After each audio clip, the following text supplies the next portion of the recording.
When it comes to anime, there are always specific characters that always mean business. They don't have time for much talk, they don't care who you are, they don't give a shit about your past. They just want to whoop your ass, and Dragon Ball characters are actually no exception. So I'm gonna single out those specific characters in my own opinion who always mean business and stands on it. First we gotta start with Vegeta. Yeah, I know Vegeta should be the last character on this list, but hear me out, it's pretty much obvious how fucking annoying Vegeta was in Z. I mean, who wouldn't get annoyed considering his mishaps in the Cell Saga? But this isn't the Vegeta I'm talking about. Instead, I'm talking about Vegeta in Super. Now just hear me out, Vegeta in Super was just a different breed in its entirety. Right from the first Dragon Ball Battle of Gods, Vegeta was the dog. He was literally throwing hands with the freaking god of destruction, who a few moments ago was scaring the shit out of him. All this changed because Beerus laid paws on his woman.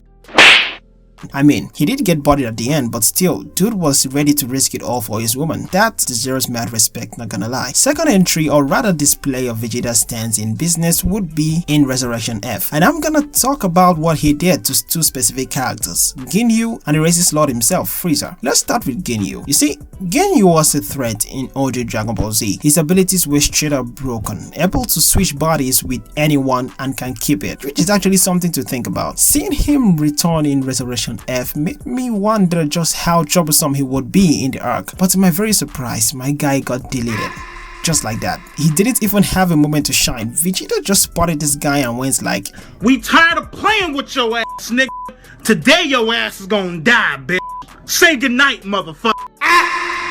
Now let's talk about Frieza. Before Vegeta had his moments, there were lots of talking and banter between Goku and Frieza. A lot of foreplay and all that, but when it came down to Vegeta, he didn't hesitate. He was about to finish Frieza right there. He didn't care too much on why he blew up his planet, he just wanted to catch a body, and he would have if Toriyama wasn't the writer.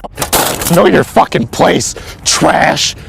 Even his encounter with Broly was just him dominating Broly. He didn't care if he was a Saiyan or whether he could be an ally, he just wanted him gone. And I'm 100% sure that the Gogeta's ass whooping towards Broly was 85% motivated by Vegeta's side of the future. That's a lot of evidence to prove a point. After all this, if Vegeta doesn't fit the list of stand-on business to you, then I don't know what will. Another entry into my list of characters that stands on business would be Jiren. You don't need an entire lecture to know how broken this guy was. His literal presence spiked up Goku's fighting spirit, which did lead him to get bodied, but everything about Jiren meant business. The ass whooping he gave every opponent he met was some of the most brutal shit you'll ever see. The ass whooping he gave to Goku, the ass whooping he gave to Cauliflower, the ass whooping he gave to Frieza, and finally the ass whooping he gave to our boy Vegeta. I'm pretty sure he got the worst of it. But the most impressive show of Jiren has to be his final fight between Goku and Frieza, and also Android 17. Dude was literally getting jumped by them, but somehow turned into a reverse jumping and dog walked all of them. I mean, it was enough to make Frieza actually cooperate with Goku, and the only way to keep him out of the ring was to blow all of it away, which caused them to lose everything as well. Another entry to my list has to be Broly. I'm gonna be honest with you all, I really wanted to talk about Broly from Z movies, but I haven't actually seen any of them, so I know little to nothing about his medicine.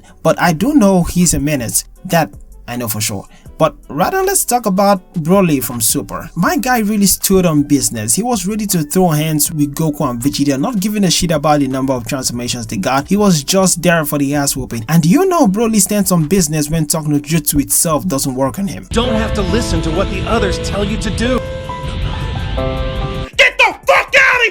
Bro turned Goku and Vegeta to literal ragdolls, pummeling them left and right, tanked their strongest attack like it was nothing, and worst of all, bullied Frieza so much my guy had to go for training for 10 straight years. Broly was a serious menace and deserves the title on stand-up business because he was the dog and would have ended everything right there if he wasn't on the receiving end of Gogeta's ass whooping, which leads me to the final candidate, Gogeta. Now, before some of y'all start talking about how Vegeta is better and all that, Vegeta's fights were more of a taunting than actually fighting, except with his fight with Merch Zamasu, which didn't last very long. Gogeta on the other hand stood on real business. Whenever Gogeta pulls up on the scene, it's like the second coming of Christ. There is no room for change of heart, you are getting your beat down then and there with no exceptions. His throwdown with Broly was something to be amazed by. It wasn't even a fight at the end, it was just straight up certifiable bullying. My guy was fighting like he needed saving, and the only thing he got was them hands over and over. If not for the Dragon Balls, my guy, I don't know what would have happened to Broly. Maybe he would have actually joined the circle of life. Gogeta really surmounted himself to be the top dog, and he did it good with no questions asked. So that's it. Feel free to comment down below your thoughts on who does or doesn't deserve to be on this list, and at the same time feel free to drop a like and subscribe for more content. Until then, peace.